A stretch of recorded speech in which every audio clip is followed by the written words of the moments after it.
Hello guys, बिल्कुल स्वागत है दोस्तों आपके अपने यूट्यूब चैनल ज्ञानों कोचिंग सेंटर कुशीनगर में। दोस्तों आज हम आपके लिए कक्षा 12 यानी कि क्लास 12 का हिंदी की प्री बोर्ड की परीक्षाओं को लेकर के आए हैं। बोर्ड में बिल्कुल इसी के जैसा एकदम प्रश्न पूछा जाने वाला है। तो आइए हम सामान्य हिंदी की चर्चा करते हैं। सबसे पहले हम बात करेंगे आपका यहाँ पर सामान्य हिंदी के खंड क की। यहाँ पे आप देख रहे होंगे खंड क जो है, खंड क की बात मैं यहाँ कर रहा हूँ। आप देख रहे होंगे इसमें आपके आएंगे MCQ क्वेश्चन। यहाँ पर 10 क्वेश्चन MCQ से आएंगे गद्य और पद से मिला के। जैसे इसमें पहला प्रश्न आप देख सकते हैं, कह रहा है कुटज हिंदी के लेखक कौन हैं। तो कुटज लिखने वाले आचार्य हजारी प्रसाद द्विवेदी हैं। कह रहा गोरा बादल की कथा जो है ये वासुदेव शरण अग्रवाल जी ने लिखा हुआ है। उसके बाद आप देखेंगे यहाँ जैसे इसमें पूछा द्विवेदी युग के लेखक कौन हैं, तो यहाँ पर आचार्य हजारी प्रसाद द्विवेदी भी हैं। त्यागपत्र जो है एक कहानी है, ये पूछा गया है। रानी केतकी की कहानी मुंशी इंशाअल्लाह खान ने लिखी है। छायावाद की विशेषता सौंदर्य और प्रेम का वर्णन है।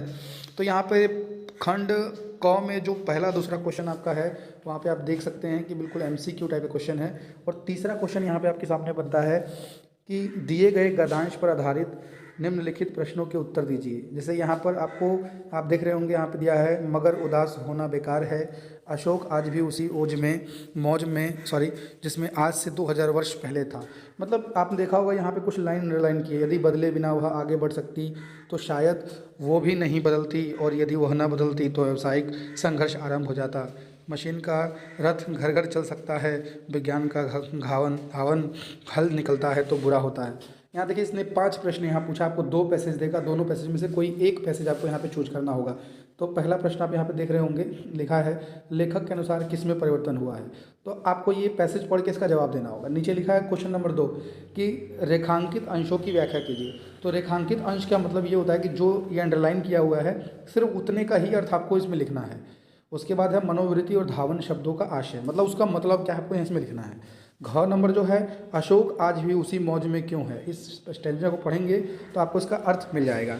अच्छा, पांचवा प्रश्न है आपका ये उपयुक्त गद्यांश का पाठ शीर्षक और उसके लेखक का नाम बताइए। तो यहाँ से देखिए आप आसानी से इसके आपको पैसेज पढ़ के मालूम चल जाएगा कि ये किस चैप्टर का है। तो इस गद्यांश के पाठ के शीर्षक का नाम मतलब टाइटल उसका क्या होगा, और उसके लेखक का नाम यानी ऑथर जो है। ठीक, आप देखिए दूसरा सेम वैसे ही है। यहाँ देख सकते हैं क्वेश्चन नंबर 4 जो होगा आपका पद से बनेगा। ये 5 नंबर का होगा, 2 आपको करना होता है इसमें। तो आप देखेंगे इसमें भी एक स्टेंजा देगा और उसमें भी यहाँ पर आपसे 4-5 प्रश्न पूछेगा। इसमें भी से भी कोई एक करना होता है आपको। तो एक जो है 2 नंबर का है और 5 आपको दिया हुआ है इसमें। इन 5 में से अर्थ लिखना है इन 5 के। और ये तो कंफर्म है 100%, चाहे वो गद्य का पैसेज आए चाहे पद का पैसेज आए, आपको शीर्षक और कवि का नाम या लेखक का नाम अवश्य देगा एक क्वेश्चन। तो इसलिए सबसे पहले तो आप लोग एक काम करेंगे कि उसको मतलब जो है गद्य और पद के लेखक और कवियों का नाम और पाठ का नाम जरूर याद कर लेंगे। ठीक है, आ गया ये 5वां क्वेश्चन मैं बताऊँगा यहाँ पर। निम्नलिखित में से किसी एक लेखक का साहित्य परिचय देते हुए वो प्रमुख कृतियों का उल्लेख कीजिए। ये उनका जो है जीवन परिचय है।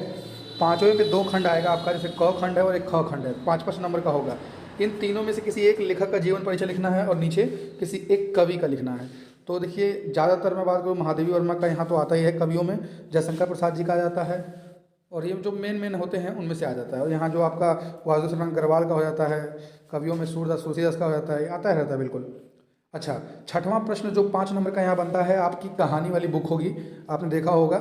ठीक, तो उसमें पंचलाइट और बहादुर ये ध्रुव तारा 3 आपको यहाँ पढ़ना है। तो मैं अक्सर आपको बताऊं कि 5 नंबर के लिए सिर्फ 2 कहानियाँ आप पढ़ लीजिए, एक पंचलाइट पढ़ लीजिए, एक बहादुर, दोनों में से कोई एक आपको मिल जाएगी। ठीक, अच्छा 7वां जो है यहाँ स्वपठित खंड काव्य के आधार पर किसी एक खंड का प्रश्नों का उत्तर दीजिए। अधिकतम शब्द सीमा 80 शब्द, 80 शब्दों में अधिकतम लिखना है। तो 5 नंबर में ये आपको कह रहा है स्वपठित खंड काव्य। ये खंड काव्य एक और किताब आपकी होगी जिसमें 5 नंबर क्वेश्चन आएगा। तो ये आप अपने अपने डिस्ट्रिक्ट के हिसाब से ही प्रश्न का उत्तर लिखेंगे। आपके डिस्ट्रिक्ट में जो भी खंड काव्य पढ़ाई जाती है आप पता कर लेंगे, उसके हिसाब से उसी खंड काव्य को तैयार करेंगे। इसके अलावा यदि आप किसी और डिस्ट्रिक्ट के खंड काव्य का आंसर लिखते हैं तो आपका 5 नंबर काट दिया जाएगा, एक भी नंबर नहीं मिलेगा। जैसे मैं यहाँ कुशीनगर से हूँ तो कुशीनगर की बात बताऊँ, कुशीनगर में रशिम रथी पढ़ाई जाती है, रशिम रथी। तो रशिम रथी में देखिए यहाँ पे 4 क्वेश्चन ज़्यादा इंपॉर्टेंट आता है। जैसे रशीम रथी खंड काव्य के जो है यहाँ पर आधार पर कृष्ण का चरित्र चित्रण, और एक सबसे इंपॉर्टेंट जो क्वेश्चन बनता है रशीम रथी खंड काव्य के आधार पर कर्ण का चरित्र चित्रण आता है।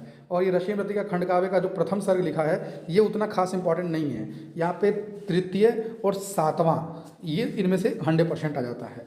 अच्छा, 8वें में बात करता हूँ। यहाँ देखेंगे कह रहा है कि दिए गए खंड ख है, अब यहाँ पे खंड ख में आ चुके हैं हम लोग 8वें नंबर पे।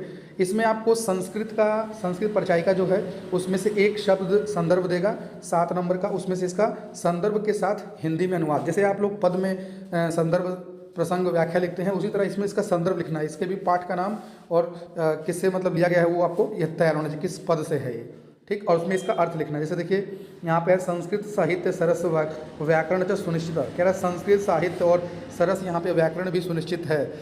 जैसे यहाँ पर है महामनस्विनी मदन मोहन मालवीय जन्म प्रयाग प्रतिष्ठा परिवार, तो मदन मोहन मालवीय जी का जो जन्म है प्रयाग के एक प्रतिष्ठित परिवार में हुआ था, ये इसका मतलब अर्थ है, ऐसे को लिखना होगा। अच्छा, खंड क में तो 7 नंबर का है, खंड ख है एक, तो खंड ख में ये जो श्लोक दिया गया है इसमें से किसी एक संदर्भ का हिंदी में अनुवाद करना है, इस श्लोक का अर्थ लिखना है। जैसे लिखा है कि सुखर्तिना कुता विधा कुता सुघटना भवा, कह रहा है कि सुखर्तिना भवा, इसमें आपको इसका अर्थ पढ़ के जो है इसका अर्थ इसका आंसर लिखना होगा, ठीक। अब आते हैं क्वेश्चन नंबर 9 पर। क्वेश्चन नंबर 9 में क्या है कि मुहावरे और लकोतियाँ, यहाँ पर आया था आपका व्याकरण का परिचय। तो मुहावरे और लकोतियाँ देगा, इसमें से किसी एक का अर्थ लिखकर वाक्य प्रयोग करना। जैसे लिखा है पापड़ बेलना, अर्थात इसका अर्थ लिखेंगे बहुत अधिक संघर्ष करना। पापड़ बेलने का मतलब बहुत अधिक संघर्ष करना, उसने परीक्षा में सफल होने के लिए पापड़ बेल दिए, ऐसे आप बना सकते हैं, ठीक। तो आपको एक ही का लिखना है। और 10वां क्वेश्चन बन जाता है आपका निम्नलिखित शब्दों के संधि विच्छेद का सही विकल्प चयन कीजिए। तो यहाँ पर दिया हुआ है संधि विच्छेद, और आपको इन चारों में से कोई एक आपको समझना है। इसके लिए संधि आपको ध्यान से पढ़नी पड़ेगी। जैसे महोत्सव है तो ये होता है आपका गुण संधि है, तो क्या यहाँ क्या कहेंगे महोत्सव, तो महाधन उत्सव, ये हो जाएगा ब वाला आंसर इसका। उसके बाद शायक, तो ये शय धनक, पहले वाला ही सही हो जाएगा इसका। अच्छा, स्वागतम है, स्वागतम में देखेंगे इसका सुधनागतम होता है, ब वाला सही हो जाएगा। अच्छा, 10वें के हम आते हैं ख वाले पार्ट में, जिसमें दिए गए निम्नलिखित शब्द के विभक्तियाँ और वचन के अनुसार सही चयन कीजिए। यहाँ पे आप देखेंगे पहला जो हमारा है आत्मनिर्भर शब्द में विभक्तियाँ एवं वचन, तो यहाँ पे आप देख पाओगे बताना है आत्मनिर्भर जो है ये कौन सी विभक्ति है और कौन सा वचन है, इन दोनों का जवाब देना। देखिए मैक्सिमम 95% बच्चे इसको गलत ही करके आते हैं, क्योंकि ये ध्यान से इसको पढ़ते नहीं हैं।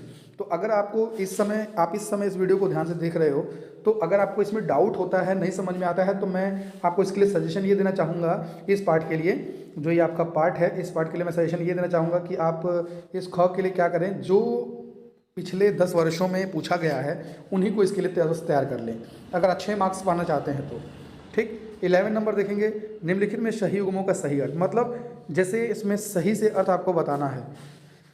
जैसे यहाँ दिया हुआ कपिश, तो कपिश का अर्थ अगर ये होगा तो वो, इसमें से कौन सा ऑप्शन सही है वो आपको बताना है। ख वाला है 11 का, निम्नलिखित शब्दों में से किसी एक शब्द के 2 अर्थ, जैसे 2 अर्थ लेने, जैसे अंबर तो पट, जैसे जनक मतलब क्या होता है, पिता हो सकता है, उन्हीं को जनक का नाम लिखा, पिताजी कह सकते हैं, है ना, गार्जियन बोल सकते हैं उनको। ग वाला हो जाएगा निम्नलिखित वाक्यांशों के लिए एक शब्द का चयन करके लिखिए जिसको क्षमा न किया जा सके, वो अक्षम्य होता है, ठीक है। फेंक कर चलाया जाने वाला हथियार उसको कहते हैं शस्त्र, ठीक। तो यहाँ पे घ ऑप्शन आप देख सकते हैं, निम्नलिखित में से किन्हीं 2 वाक्यों को शुद्ध करके लिखिए। जैसे गौतम का पत्नी का नाम अहिल्या था, गौतम का पत्नी नहीं, गौतम की पत्नी का नाम, की यहाँ पे लगा देंगे, अहिल्या था। इस घटना की परीक्षा होनी चाहिए, इसमें क्या लिखेंगे, इस घटना की परीक्षा होनी तय होनी चाहिए, ठीक। उसको मैं बात करता हूँ कि 12वां क्वेश्चन का, तो 12वां पे मैं यहाँ पे डिपेंड करेंगे कि 12वां जो है यहाँ पे देखेंगे कि पहला ऑप्शन है शांत रस एवं श्रृंगार रस का स्थायी भाव के साथ उसकी परिभाषा उदाहरण सही दीजिए। तो मतलब यहाँ पे सबसे बड़ा क्लियर पॉइंट क्या बन जाता है आपका कि जो शांत रस है और श्रृंगार मतलब क्या इसका भाव होगा। तो शांत रस का जो स्थायी भाव होता है तो निर्वेद होता है, और श्रृंगार रस में क्या होता है, रति। तो आपको इसकी स्थायी भाव लिखते हुए इसकी परिभाषा को एक्सप्लेन करना है। उसके बाद 6 नंबर आपका यहाँ पे एकदम क्लियर बन जाता है, ये 12वें पोर्शन में बहुत आसानी से आप नंबर पा जाएंगे। श्लेष अलंकार और रूपक अलंकार, इसको भी उदाहरण से ही समझाना है। अच्छा, दोहा छंद और कुंडलिया छंद, देखिए दोहा और सोरठा में तो एक कन्फर्म होता है, लेकिन दोहा और सोरठा एक पढ़ लीजिए आप। अच्छा, 13वां क्वेश्चन जो है, ग्राम प्रधान की ओर अब से अपने जनपद के जिलाधिकारियों को पत्र लिखे जिसमें गांव की सफाई हेतु अनुरोध किया गया हो।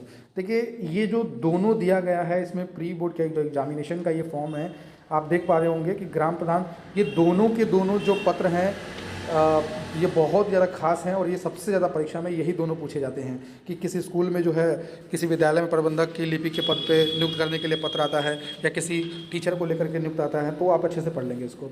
अच्छा, 14 नंबर क्या है, निम्नलिखित विषयों में से किसी एक पर अपनी भाषा शैली में निबंध लिखिए। तो आपको 14वां जो क्वेश्चन है और ये आखिरी क्वेश्चन होता है कि आपको निबंध लिखना होता है, भाषा शैली में निबंध। तो पहला है बढ़े बेटियां और पढ़े बेटियां, मेरे प्रिय कवि तुलसीदास। तीसरा है आतंकवाद समस्या समाधान, छात्र और अनुशासन। अच्छा देखिए, मैं यहाँ पर आपको निबंध के लिए बताऊँ तो एक तो आप कोरोना वायरस पर पढ़ लेंगे अच्छे से, एक जो होता है बढ़े बेटियाँ पढ़े बेटियाँ पर देख लेंगे, और एक किसी समस्या पर देख लेंगे, जैसे भ्रष्टाचार की समस्या, बेरोजगारी की समस्या, समस्या पे आधारित एक देख लेंगे, प्रदूषण हो गया। इन तीनों में से जरूर कोई एक टच कर देता है, और आपका ये अनुशासन वगैरह मान लीजिए हो गया। तो इन सारी चीज़ों को आप अच्छे से ध्यान से पढ़ लेंगे, ये पूरा पेपर है और बिल्कुल ऐसा ही आपका बोर्ड का एग्ज़ाम आने वाला है, अच्छे से इसको देख लेंगे। फिर मिलता हूँ दोस्तों अगली वीडियो के साथ। Okay, bye.